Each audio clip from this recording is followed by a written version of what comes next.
Hi, guys. Today's video is going to be about how I finally finished writing a novel. And this is actually going to be my January video, but I didn't do it. So, yeah, I finished a novel. I am not going to lie. There were times when I thought I would never finish. It's crazy that I did, and I still can't believe it sometimes.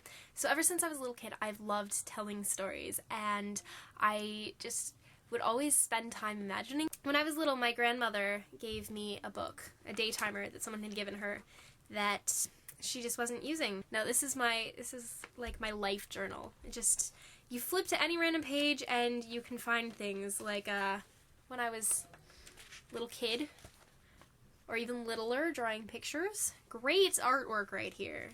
And a few pages earlier, you'll get something that I wrote when I was a teenager. This also contains the first story that I really ever committed to setting down. It's not a very good story, but I wrote it down. I never really thought I wanted to be an author at that point. I just loved writing stories and imagining things. But in grade 7, there was an indoor recess one time, and you probably won't remember this, Emily, but this particular indoor recess, I didn't know what to do, and I was just bored, so I pulled out some paper, and I was like, I'm gonna write a story. And I started writing the story, and I just kept going and going and going, and I still have it, and it's a really lame story. I never finished it, not sure how it was gonna finish. And then, shortly after that, my family went to Disney World, and I was bored one day waiting for the train or the something or other.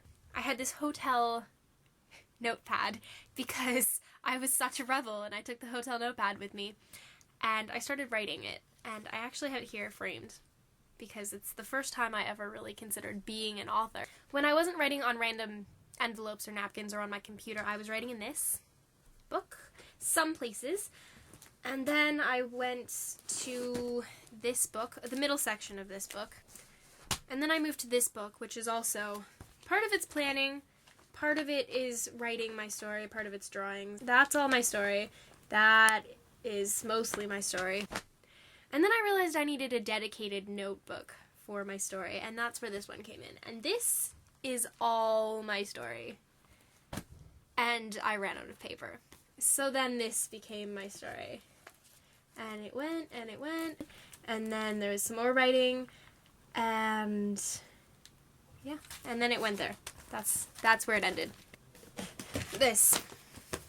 Plus a whole stack of loose paper and envelopes and little scrap pieces of paper and a whole bunch of deleted memory off my cell phone because when I was busy, like, shopping or something that was boring and I was just there for some reason and I was bored, I would type it up.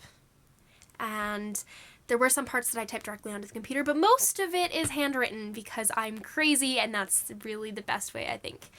On a completely related note, I learned shorthand. Emily, this is your name in shorthand. And I will sit in psychology, which is a first-year class, and it's incredibly boring, and I will write in the margins my story in shorthand, rewriting chapter 3.